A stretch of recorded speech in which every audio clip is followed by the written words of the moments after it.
Hey guys, it's your favorite sisters with the Confessions of a Reluctant Caregiver podcast.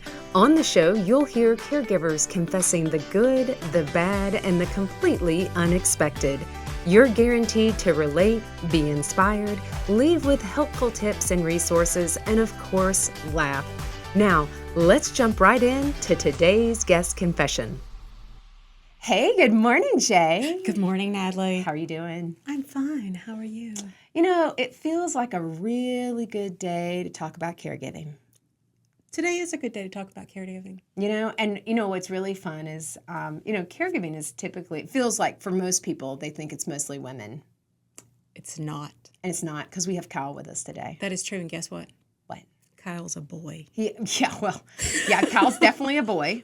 And Kyle has boys. It's a whole house of boys. It is a house of boys. And Yeah. I think it is probably a pretty fun house. I'm not going to lie to you. Yeah. So we always say that, though, when we have a male caregiver come on. I know. We it's have a boy. Because they're hidden. And we're so excited when we get that opinion. We have so many women that come on and share, but you are like a rare It's like, view. I know, I feel like a little National Geographic, like know. in the wild. You can find this male I caregiver. know. Let's talk about Kyle. Well, I'm going to make a confession first. Can I tell you? Yeah. I forgot my glasses, Kyle, so work with me. Oh, are you going to actually hold the paper to your face? No. That's actually embarrassing. That's my confession. I'm blind. FYI, Kyle. Sorry, Kyle. JJ's the oldest. I know. Thank you. In case everybody in the world did not know JJ is the oldest. She can't see anything. You want me to get my glasses? No, I'm good. Okay. I can see. But as everyone that doesn't know, as a caregiver, as you get older, your eyes fail you. So I want to introduce Kyle. Okay. With very large font. We are very excited to have you, Kyle.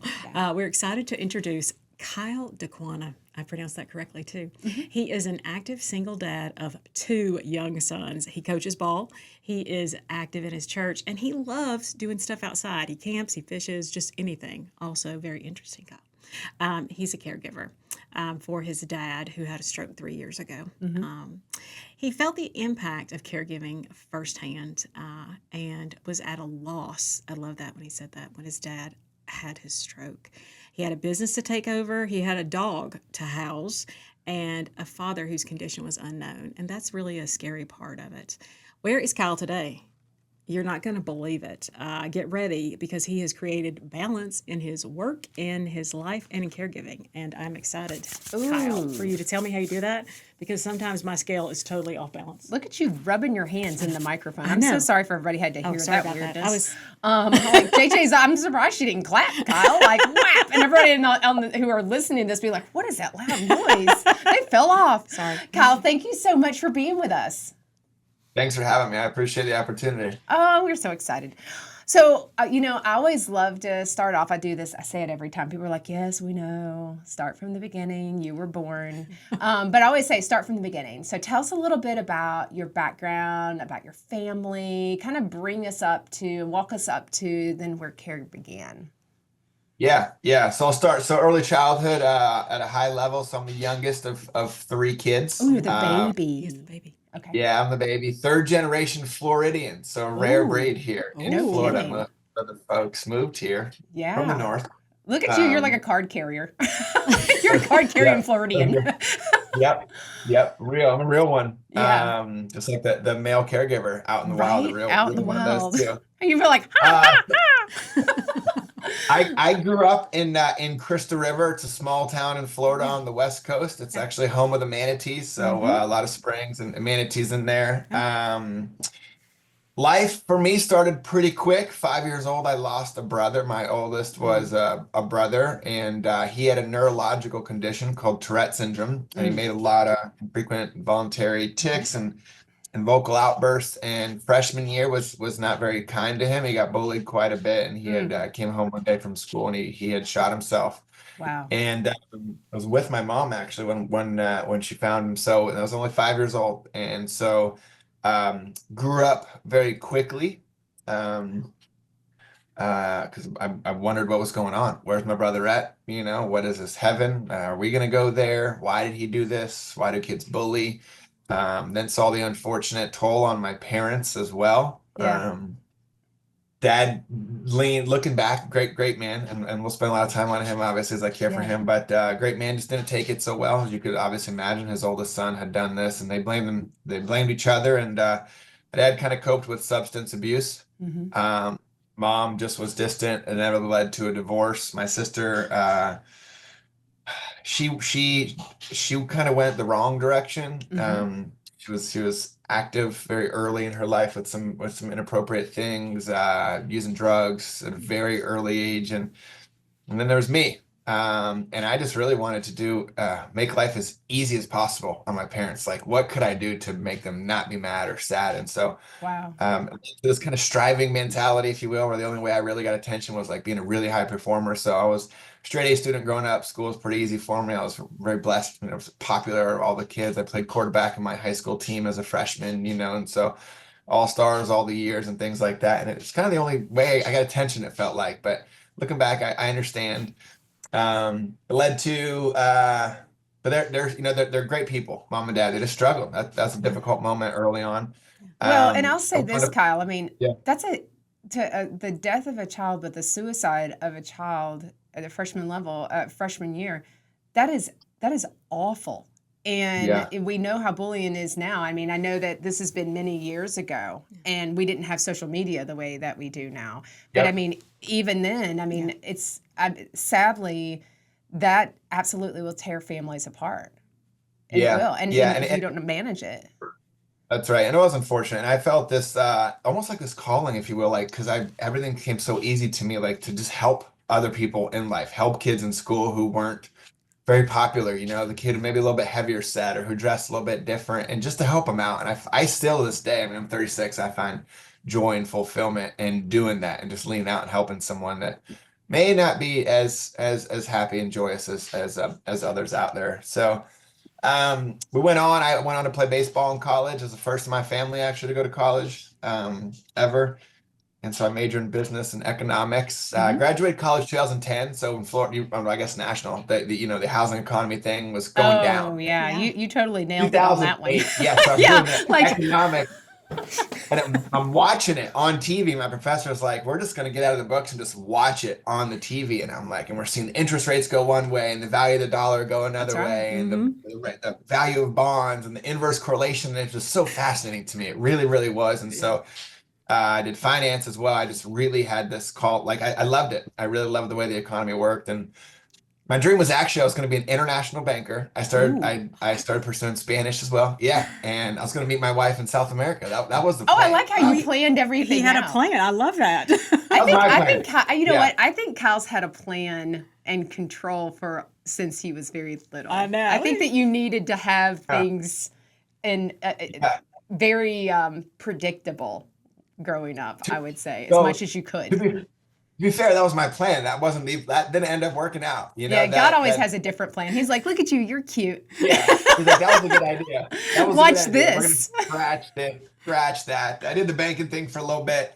Got me into sales. It's where I've been ever since. But I like selling things that help people. Yeah. So I'm honored to serve in empathy now. We help individuals with bereavement care. But yeah, been on the west coast of Florida my whole life. Love outdoors, so like you had mentioned, boys and I are usually outside every weekend, usually on the water, or camping. Now it's cooling off a little bit in Florida. It's cold here, so it's in the Hmm. 70s, so Yeah, it's it's really super cold. cold for Yeah. you. God bless you. Freezing. We're wearing long sleeves and hoodies now because it's in the 70s. And so yeah, I'm active in the church. We coach all the sports. They're both, it's a house of boys, so we're doing I we're do love dirty that and it's a I do house too. of House boys. of Boys. So, yeah. so at some point, because I know that you have sons, and so if you don't mind me asking, were you married for a window of time, and then just it didn't work out, or you just thought I'm Good. just going to take these boys right here? I found them on the side of the road and just thought Good I'd take them question. in. Yeah. Yeah. So college, I was entrepreneurial, but maybe with some wrong things. So I got into running nightclubs Mm. and was stage of my life where I deviated a little bit from I would say like the narrow path. And I ended up having a, a interaction and got a phone call that this young woman was pregnant. And Hmm. so That's Adam. Adam's named after my brother, his uncle. I love Yeah. that. Was the second Adam Daquanna.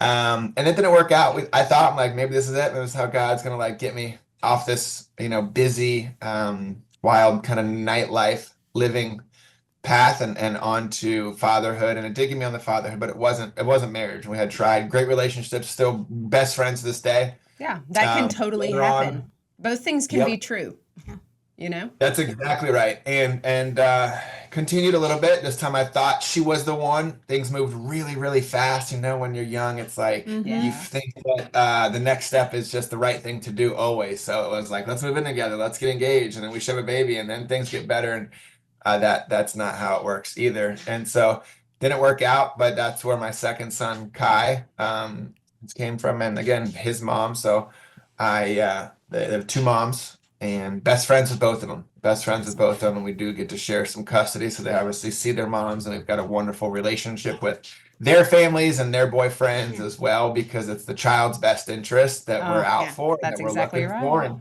you make sacrifices, like not going to be with them this Thanksgiving, for example. Not ideal, but it does give dad an opportunity to go up to North Carolina for a couple days and There you stay go.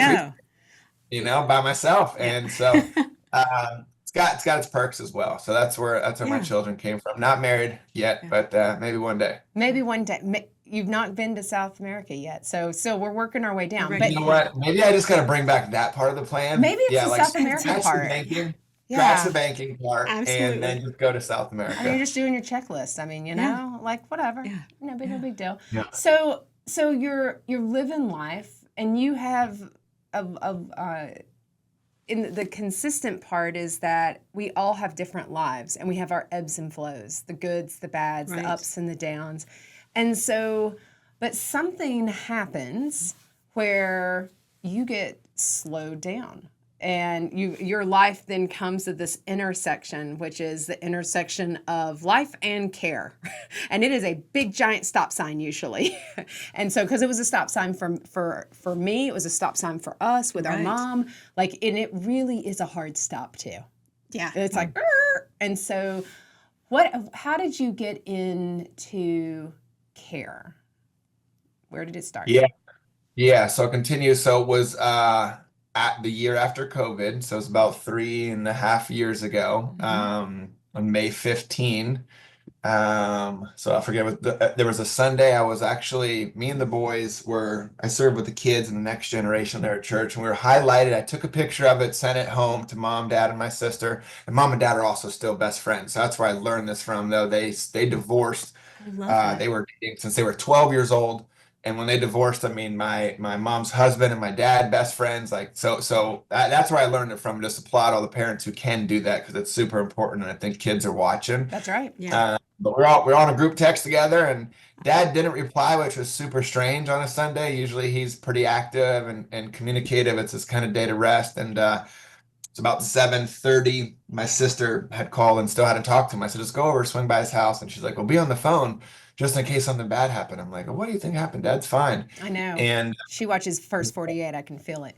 yeah, she watches like all the scary Dateline and all movies. that I'm like, stuff. Yeah, right. Dad was like, That would be me. I'd uh, be like, just stay on the phone, Jay. I'm a little scared. Yeah. Because you Stay on don't the phone, know. I'm scared. And you think you kind of laugh about it, and you're like, oh, it's fine. Yeah. And then you're like, oh, Yeah. there's something there. And actually, it's one of those things you don't ever forget. Very vivid. And she actually said, it's like, in case I find him dead in the kitchen or something, like, I want you on the phone. I'm like, what are you talking about? Dad's like 67. People don't die at 67, Cal. Yeah. He wasn't. And back up a tad, the night before around 7:30, I talked to him on the phone. He said, all right, Junior, let me let you go. I'm getting ready to sit down and have my dinner. And coming back now to Sunday afternoon around 7 o'clock, my sister goes in and finds him on the floor. His dog was barking at the window, and that's what threw her off. She's like, why is Sophie barking so much? And dad's not letting her out. He's outdoors as well. Doors are usually open, windows open and stuff. Yeah. And so she went in and she had found him, and he had used the restroom on himself clearly, and he was unconscious. So he had to be airlifted. His food was still on the table higher up, so which means he was there almost. He probably fell very shortly after talking to me. Oh, When I say fell, had a stroke and then fell is what the kind of hypothesis is from the Yeah. medical team or officers or first responders on hand. And because the food was still there, somewhere around 23, 24 hours that he was alone, which isn't good, about the strokes, that you really have this short window that you want to get in and start doing some of the neurological things to try and help stimulate and get things back on track. And unfortunately, we missed that window by a pretty large amount. So he had to be airlifted and spent the next 5 days in ICU. We're actually told that he wasn't going to make it because he wasn't able to, at this point, his body was almost not able to do anything, Wow. including swallow. And so he wasn't able to eat anything. And we just really don't necessarily believe in the feeding tubes or any sort of artificial things that the body would need to, if it can't run on its own, then Right. it's time to go on to our next life. And so we had declined those. And they said, well, if you decline one more time, then your next meeting will be with hospice. And so super unfortunate. That was one of the interactions also very vividly remember. Super frustrated because your emotions are running high. It's not the answers you want to hear. You're just trying to share your beliefs and faith with the doctor who disagrees with you. It's now being disrespectful, quite frankly, with what they're trying to push on you, and which is fine. So it's part of it. Let me pause for a second because we're going to take a break before we go into that because I want to back up for just a second. Yeah. I can tell you want to back up too. We'll be right back. All right, everybody, we are back here with Kyle, and they have airlifted his dad because you have hit that moment where your dad had a stroke, and he's basically not been found for 24 hours. Mm-hmm. So, and you've got the doctors, they have said if you decline the feeding tube, it's pretty much hospice. Yeah. And so, but it's interesting. So let me ask you this, because this is where a lot of families, and we weren't prepared. We've talked about this well in the past. Does your mom, did they have POA? Did they have all of their things worked out so that you knew exactly what he wanted? Because it's interesting that you said they weren't in agreement with us and you were trying to explain this is what we believe as a family. And I'm like, well, there's a legal document that says, don't care what you think, sir. This is what we choose. Yeah. This is what I want because I have that right. Yeah. So I'm gonna say both sides, none of it. Like as far as legal paperwork goes, Right. none of it. The only reason why I know all this is because of losing a brother and my dad often getting with the substance. I mean, he'd be having some beers one night and would share what he wanted us to do with him when he went to heaven, right? Like he wanted to be sprinkling outgoing tide at John's Pass out of St. Pete Beach. That's where Adam went on a surfboard if we could, because he loved to surf. And, if I ever can't breathe on my own or something, don't let him put any of those robots on top of me to breathe. That's not living. Like, let me go. Don't ever hold me back. And so because of some, evenings like that and conversations, it's pretty clear what your dad would want. Again, we're very, very close. Yeah. But to answer your question, as far as legal paperwork, power of attorney, all the medical actors, roles, none of that. And it's interesting. And I think it's just because you said, even what you said to your sister, like, that's 67. He's not going to die at 67. Like, that's there are rules. Like, you're not supposed to die until you're 100. Yeah, I think that's because I'm like, it's like Dad dying at 58. Our like, dad no, passed Dad's at not gonna 58. die. Yeah. Like, what do you mean our dad had a massive heart attack and he just dropped dead? Like, that doesn't even make sense. Yeah. Like, right. Because we still see our parents. I don't know about you, but, I've always seen my parents as what they look like. And I even think about it more like when I was in high school. Like, my parents in my mind are like this forever 40s. Like, and so you're like, and even though they age, you're like, oh, they're not old, because that means we would be getting older, to be honest with you. Yeah. Right. So you said, so the doctors really weren't respectful of what the decision is, but ultimately you still have the right to make that decision because if it's just your dad, then it's you and your sister who have the rights to on their behalf if they're not able to make those decisions, right? Correct. Yeah. And so this was one of the more difficult times of the whole experience because, and quite frankly, also, I didn't really know what a stroke looked like. Like, what does life look like after? Yeah. Right. I know what God looks like right now, though, and he's essentially unconscious. He's paralyzed. We're going on day 4 of no eating. Remember, he missed the meal the night before because he just hung up the phone with me. He didn't eat. So that was already 24 hours. So we're on 4 days, no food. Obviously, they're dropping liquids through IVs and stuff, but that's why he needs nutrients, and we won't be able to do this whole IV drip for sustainability for much longer. So you need to make a decision that, the alternative way to take in food and nutrients, or he won't be able to keep going. And that part is also tough because you want to honor your father or your parents and their wishes and stuff, but part of you is also like, I don't really care what you want to do. We're going to keep you alive and you're going to make it. That's We're exactly going to right. start doing some stuff, right? And so, but at the end of the day, again, we stood on the faith and we said that's not what he would want and not what we would want either. Unfortunately, we had some family that were able to remind us of that. Like, you wouldn't want that. But I want to continue a tad because this part does get better. Is Yeah. that there was one amazing nurse, and I'll never forget. Her name was Rachel, and she had red hair, and she's like, "We should try a pudding." And I'm like, "Let's try whatever you want to try, because this time Dad's at least like awake. He's moving a little bit, right? Like in the face a little bit now." And just to fast forward, he was able to take a bite of pudding that morning. That one bite of pudding led to like a whole thing, which is a ton. Man, this guy hasn't eaten. We're talking feeding tubes, like hospice is what do you want to do? Yeah. And then the next day he's getting a little bit of pudding. And you fast forward the next day, he was able to eat something else soft and then soup or like, I forget the word, but they grind the food. Oh, yeah. He was able to do that the next day, puree. And from there it just continually got better Wow. for a while until it didn't.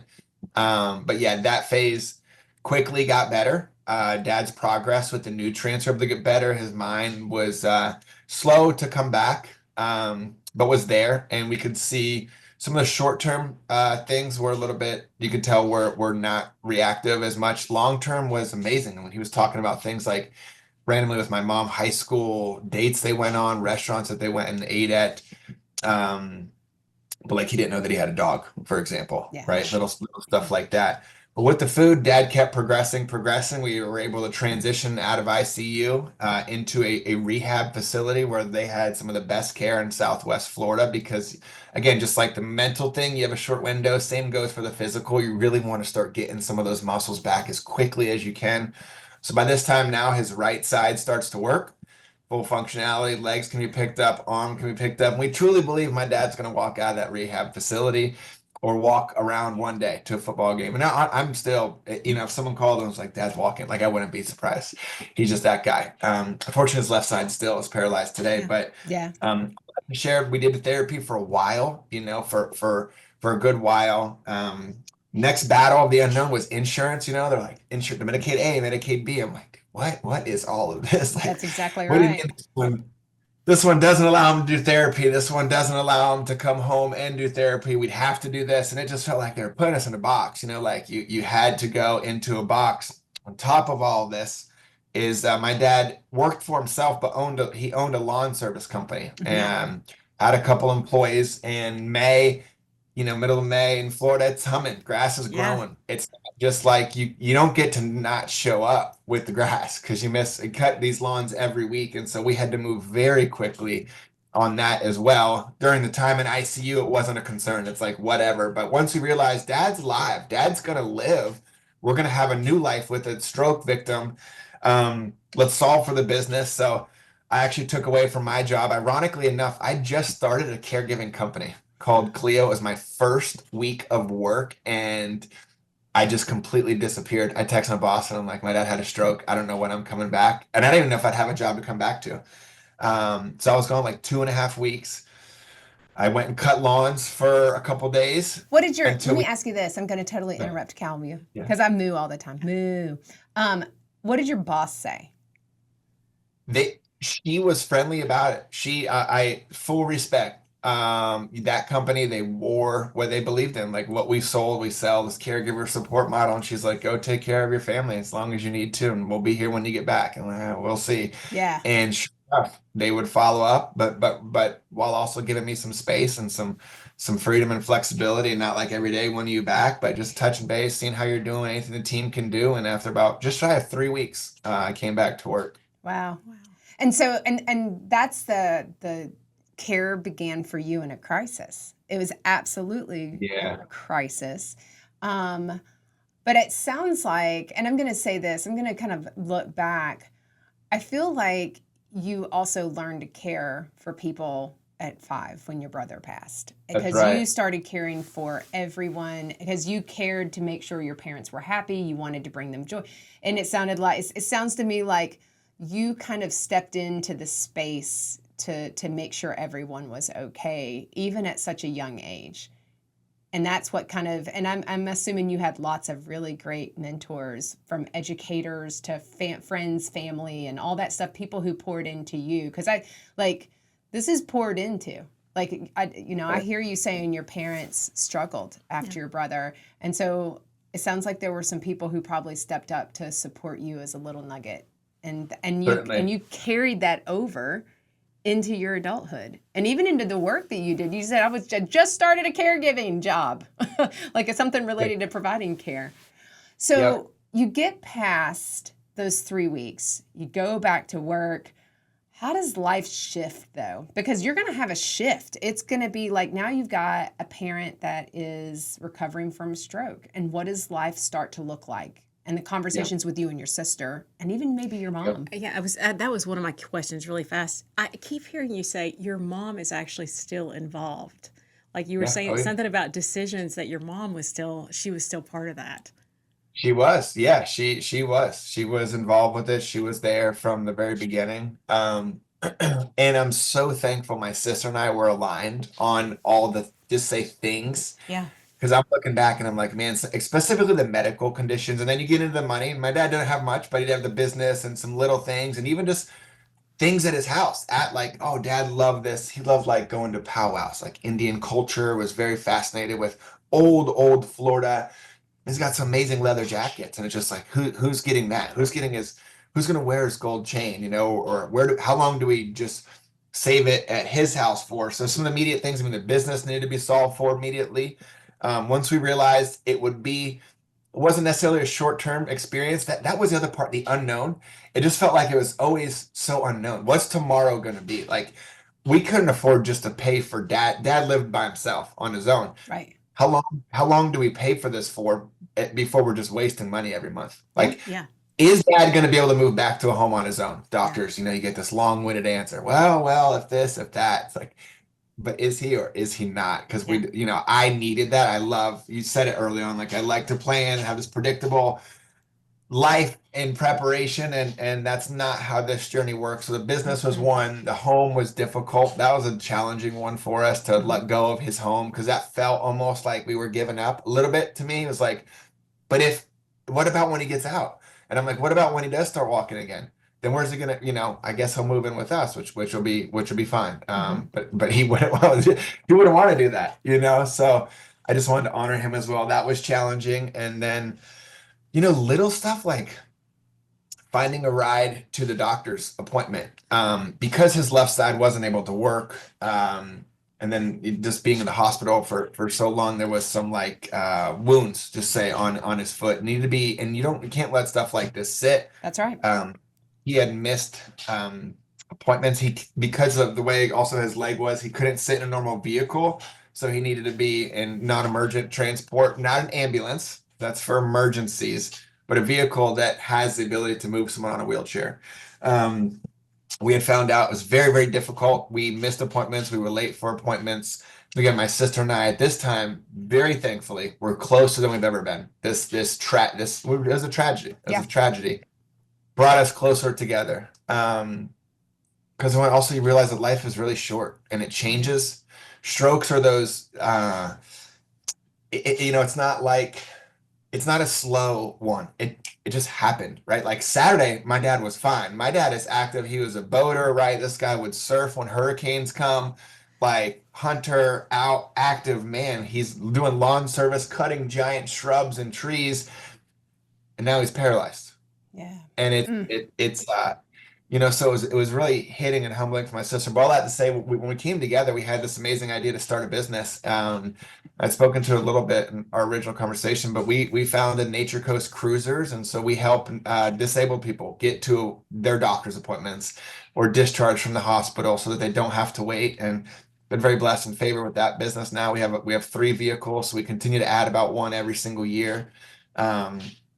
And we're able to help rehab facilities. Also, hurricanes, they need to be transported and evacuated away from the West Coast. And so we help them do that as well, most recently, which has been an honor just to be able to support in a field that I knew nothing about. But we found a need and we're able to support it. So it's pretty cool, that part, looking back. It's funny. I'm gonna pause here because we need to take a break. I'm gonna take the break right here because I want to go back to what care looked like. I'm gonna go back a little bit farther. I think we need to go back for a sec, but we're gonna take a break. All right, everybody, we are back here with Kyle. Natalie has a backup question.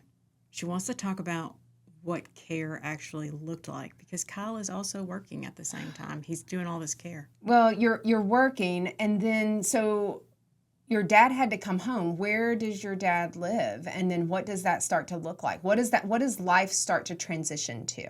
Your new normal is what I like to call it.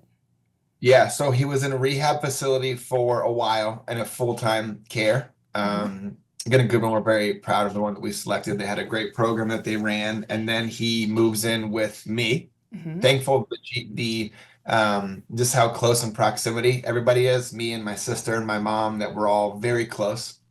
But he moves in here. Some obviously little physical things you have to do to the house, like we need a ramp now at the front door, and the back door. And if we want dad to go on the side, we should maybe put a concrete slab over there so that we could wheel him over there.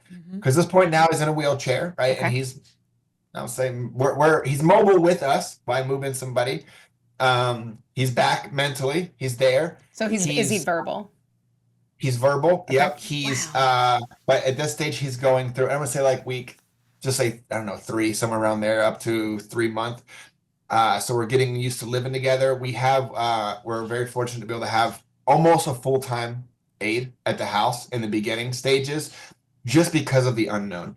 Like, what is this going to look like, right? What if I've got my boys and I have to do something and dad needs immediate attention? Like, right. I wanted to make sure that he was never without. And so we were very fortunate to have a full-time care here until we knew what it would look like, until it was a little more of a program and regimen. Did you guys have to pay for that, or was it covered by your benefit? Yeah, we had to pay for this one. Yeah, we do too. And we do too. The insurance. This is where the insurance stuff starts to be like, really, and then the rate of it. It's like, oh man, it's expensive, but yeah. But you got to have it. Sometimes you have to have it, and you figure out how you're going to do it. And I think some of our listeners would say, I don't have the resource to do it, so they have to adjust their lives significantly. Yeah. And I'm thankful we could. Like, there was also things that he had that we had to sacrifice. Like the business that we sold, we were able to do well with that, and the transition, use some of those funds to help us cover their short first couple months up to a year, really. And again, my sister and I did well, so we're thankful to be able to step in and support your parents. But he's going through like the 6 week to 3 month, almost like a grief phase. Like he's pissed. He's just pissed about this. He doesn't, one of the most difficult things in all of it, the first time I ever changed my dad. Yeah. And it was difficult for me because I knew how difficult it was for him. I was able to stomach it. It's like, this is what it is. It's a role I step into. It's my role. Just like when I had a child, my story's a little different, right? I wasn't preparing. We didn't have a vision board. It wasn't a wife and a dream home. It was a weekend away, and it led to a kid 9 months later. And that was a role. I needed to step up, and I needed to play that. I need to be a dad now. Like, this is my role, and I needed to be a caregiver for my dad as a son. And that meant changing him and cleaning him up and picking him up, putting him in the tub, sometimes. And that part really hurt him a lot in the beginning, a lot. For him to get used to that was really challenging. For his son, this is the guy who followed me around in college to watch me play baseball and take me fishing and shark fishing and surfing, all this stuff. And now I'm changing him, or I'm cleaning him up. And that was challenging for him. So he goes through this kind of emotional phase and then starts to get a more positive outlook. At this time, therapy was really good here for a while. And then what we even did, we'd go off site sometimes, which was a great experience because it allowed him just to get out and go to use their facility. There's only so much that we could do at the house. The facility had everything. So we go there 5 days a week. That was insurance paid. So we're thankful for that. Saw great progress for really like 6 months. And then at 6 months, just plateau on any more development. And again, insurance, not to keep pointing fingers at insurance. No, you just call it for what it is. They're going to say, he's no longer responding to treatment, so we're going to cut it off, right? That's exactly what it was. But that's what it sounded like, as opposed to this treatment, we heard this from our friend Doreen. She fought the insurance company forever because she was like, it's maintaining my mom's, like, to this level. Like, you're only going to be this level, and if you regress and he's plateaued, I want to at least maintain that. And that's the part that is the hardest, I think, as caregivers and loved ones advocating for your person. That's what I call it, your person. Your person. That they're like, well, they're not meeting medical necessity and we're not seeing consistent improvement, so we're going to have to deny it. And that feels wrong. Yeah. Honestly. Oh, it's so wrong. And just looking back into, and I always encourage folks, because in that rehab, in the long term, the first rehab home we were at, they had different sectors, and one was like a permanent. And you see the folks, like, they're just in the room all day long. Yeah. And that was my fear, because our body is like, it's so much water. And you think of stagnant water. If water just sits, doesn't move, it gets dirty and it gets bad. And that's not how running water, you think of most beautiful water, the ocean and waterfalls, like that's how water should be. It's how we should be moving, active. And my fear was no more therapy. Does he even want to, that means no more car rides, unless obviously we still do things, but it was something for him to do during the day while I was at work or while the kids are at school. It was my dad's activity with the nurse that we could use. So there wasn't that. Like, I was just fearful. I'm like, I don't want him to fall into the slump of just not wanting to get up at all now. And then the mind starts to go. Yeah. So after that, we had to be very intent. And I fought, and I still fight, to be honest with it. And like the insurance and the whole, is he eligible? Is he not eligible for it? And it's super odd. We keep finding ways in, and we go for like 8 weeks and they kick us out again because no more progress. Or I'm like, or we've been on it for too long. We have to renew, but no one told us. So that alone is like, could be a full-time job, just keeping up with the That's exactly insurance. right. That's a preach moment right there. Full-time job with insurance. Who's gonna do this for us? And then you notice, like, you never filed for this again. I'm like, I didn't know. I didn't know. Yeah. I had to refile this annually. So it almost feels offensive. You're like, can I have the idiot's guide to being able to use the system? I break it down for me, because I'm an athlete too. And I'm like, my coach would always say, keep it simple, stupid. Just kiss it all. If I could have the KISS guide to caregiving, that would be helpful. It's like a playbook. Let me ask you this though. So you're sounds like you're doing a lot of fighting in the sense of advocacy. And that's so many people, that's all part of your caregiving role. And it'd be interesting to see if you did a time study of how much that we spend advocating. Because let me tell you something, that's a lot. But how your dad moves in with you, and how does this impact your relationship? How did the boys respond to it? Because they were little nuggets. And then how did you and your dad do? Because I know you touched on that a little bit, and it being hard for him on the personal care. How about personal life, like relationships, friendships, going out doing fun things, all that? yeah, make it challenging. Just to be super direct. And you got to sacrifice a lot for it. Because it doesn't look the same. Even when the kids are at their mom's, well, maybe I don't have a Friday night opened, or someone comes over for dinner. My dad's in the living room or on, in his room, or going to be yelling out commands maybe at me in the middle of the night. Who knows? Because we did the nighttime night terror thing every now and then too comes up where super weird. But just at nighttime anger comes up, and that's been few and far between, thankfully. But yeah, it does look different. It does look different, but one thing I would say, and I was thinking, like, what do I want one person to hear on this, is that life doesn't have to be different, though. And so what I mean by that is my dad still goes to football games. I think what I even thought when I started this journey with a stroke is like, because I knew one guy who had a stroke and he wasn't very good, couldn't barely talk at all, memory was gone. They all look so different. That's the other part, is every person's journey is unique. I don't care where you call it, a heart attack or stroke, cancer. Everyone is unique, so don't ever get bucketed into someone else's bucket. That's right. For better or for worse. Like, know yours is unique on your own, and it can be good on its own. But my dad stays active. Like, we'll go to the fishing pier at night and go fishing, and he gets to fish with his grandkids, or go to the school and watch a parade. I'm very thankful we have a non-emergent medical transport vehicle in the driveway. That is terribly convenient. You made your own transport company. I mean, honestly, you did sort of do that. Could load him up with and go. If I could just make an insurance company now, that would actually help, fight for caregivers. But yeah, that's what we try and do with Dad, is stay at church. He's at church every single Sunday. We do breakfast after we have our little Sunday routine now. And so that's one thing that's helped us feel normal, if you will, is just like bring them to life, like out there. And same thing, whether it be a date or something, like dad still goes to bed, at a early time, but we watch football together. I mean, I just try and stay active with him as possible because his mind is sharp. He's all the way there. He's all the way there, and he loves to think because he sits a lot, and he loves just to think. So sometimes I'll bring him, I don't know, just maybe it was like a topic that was at church, a message or something that happened in high school. I'm like, hey, remember this with mom? She was bringing it up. And he'll just sit there and think on it. And then later in the afternoon, he'll be like, hey, sit down. I want to tell you about that thing that your mom was talking about. And he'll talk for 30 minutes about the circumstance or situation that went on. So we just try and keep him stimulated as well, physically, mentally, as much as we can. Yeah.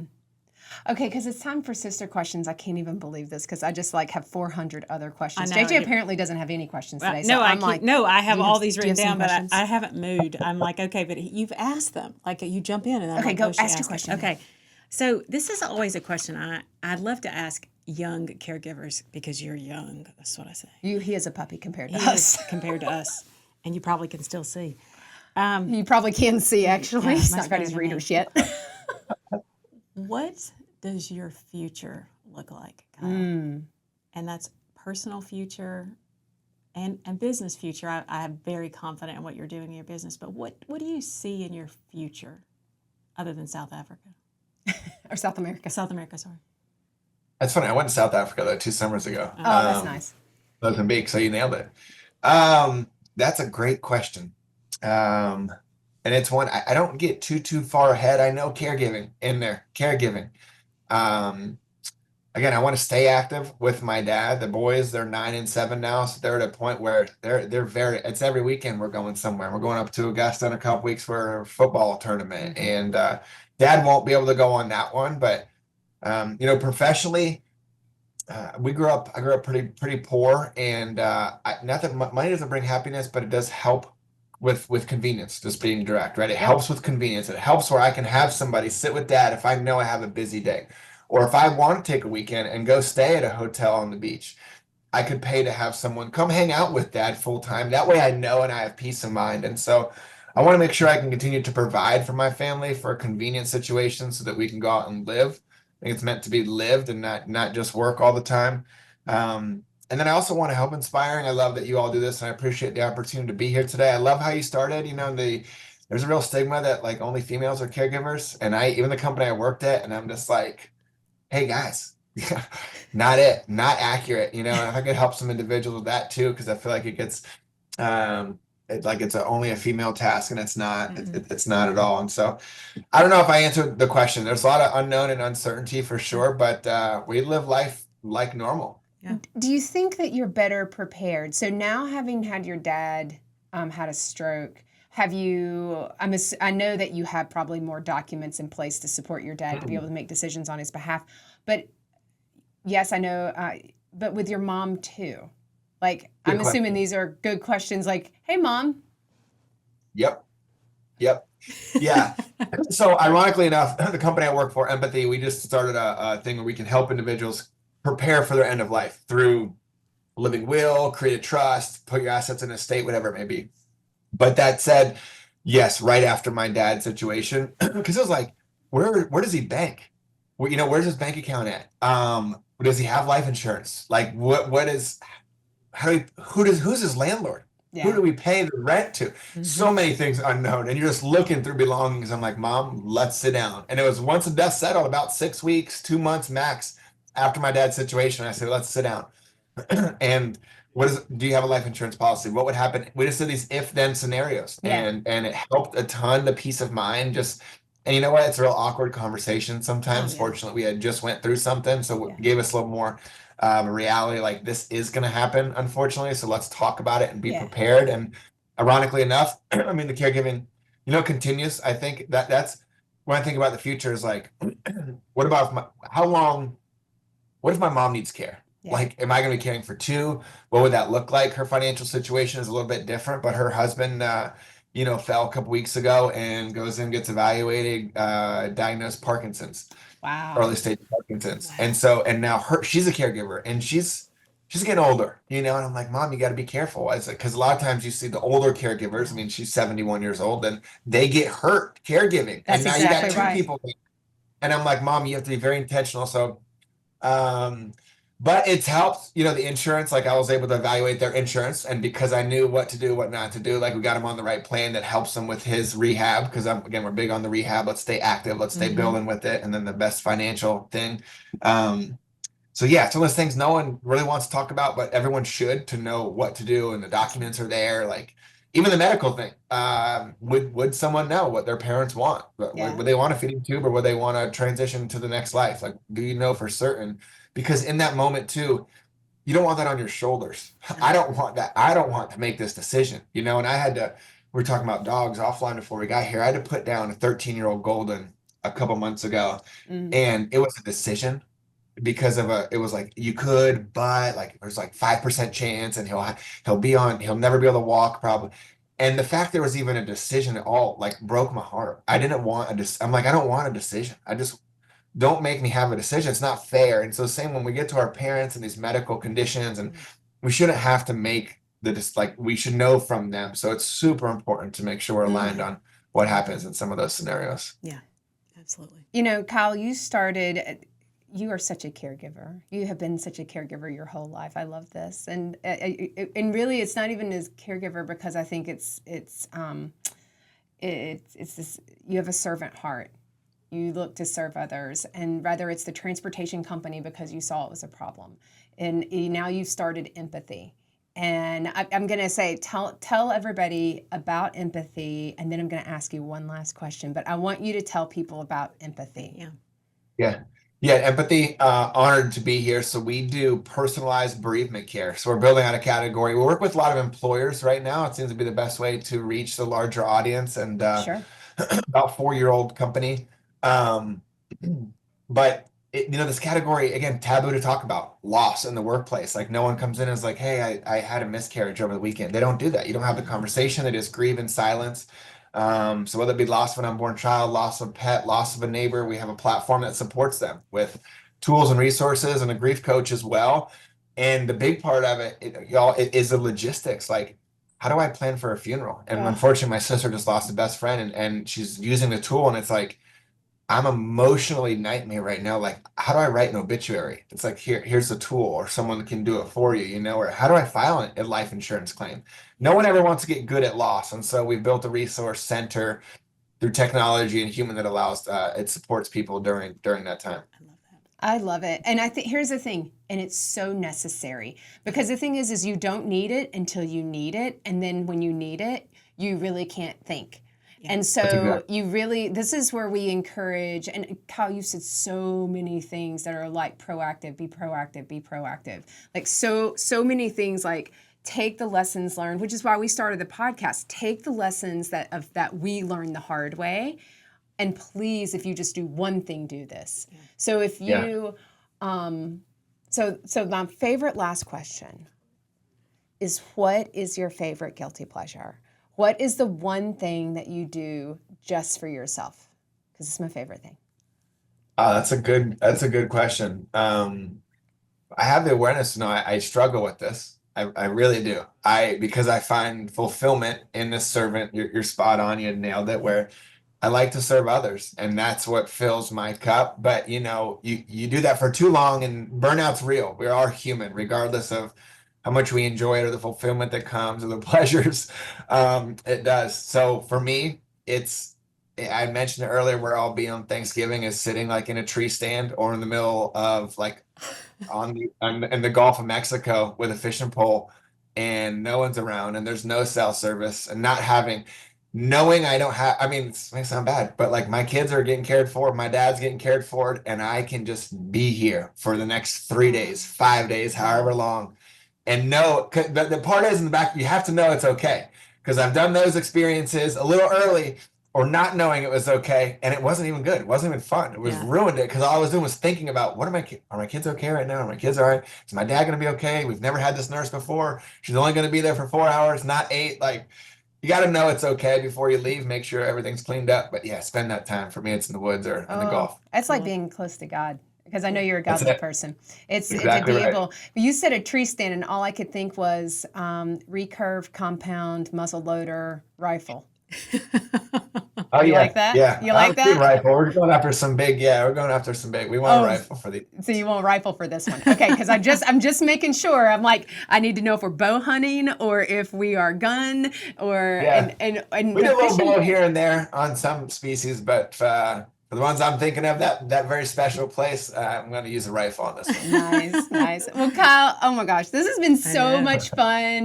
We don't have any brothers, so FYI, we take Let's in go. everybody. You're an honorary brother to the sisters, and JJ Thank you. lives in North Carolina.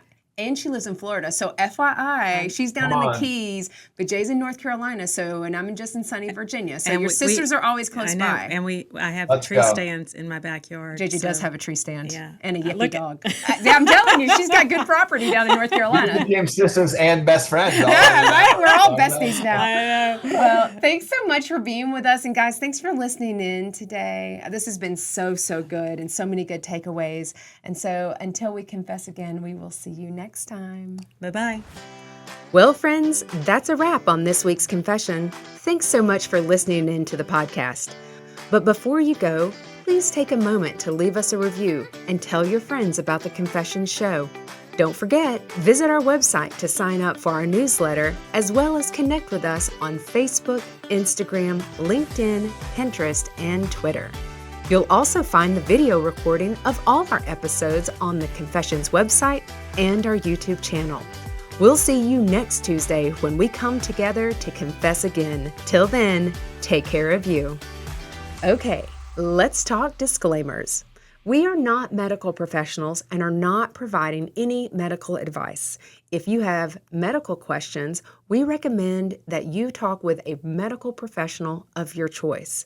As always, my sisters and I at Confessions of a Reluctant Caregiver have taken care in selecting the speakers, but the opinions of our speakers are theirs alone. The views and opinions stated in this show are solely those of the contributors and not necessarily those of our distributors or hosting company. This podcast is copyrighted and no part can be reproduced without the express written consent of the Sisterhood of Care, LLC. Thank you for listening to the Confessions of a Reluctant Caregiver podcast.